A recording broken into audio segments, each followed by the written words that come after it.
લાખો જેવો ઢેરો અને લાલ સોલ કરે પછી હું રૂપાળો થઈ ગયો.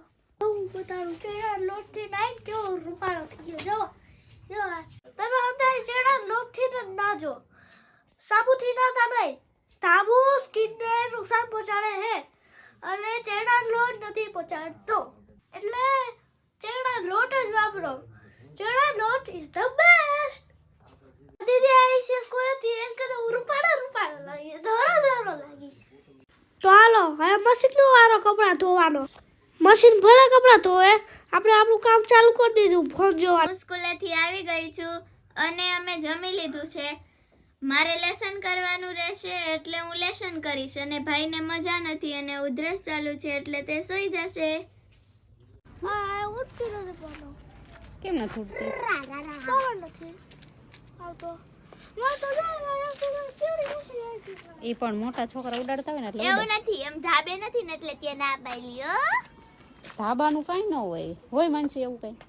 અમારે પેલા ધાબા નતા, આમ નીચે જ ઉડાડતા. પણ જ્યાં તો નીચે પણ હવે અહીં ઊંચા ઊંચા મકાન બની ગયા ને એટલે એવું કઈ ન હોય બહુ કઈ ન આમ હોય. ધાબે જઈશું. પપ્પાને પૂછીને જાવ શાક કોને ખાવું છે? નથી, મારે નથી ખાવું, બિલકુલ નહીં. મોઢે સહી જો અમાર મીર ખા ખાવું ને. નાના નાના ગલકા શ્રેયુ જેવા. ગંધારા ગલકા થુ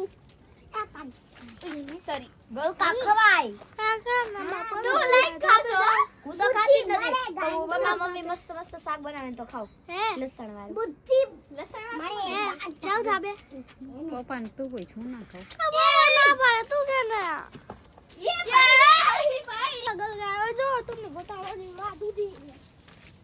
યાર એ ગલકા છે લો કેવડા મુચ્ચા ગયા હે.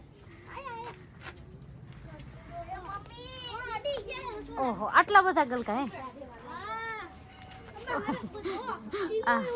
તમે તો પંચાયતે ગલકા ચડાયો. ગામની પંચાયતે ગલકા ચડાયો.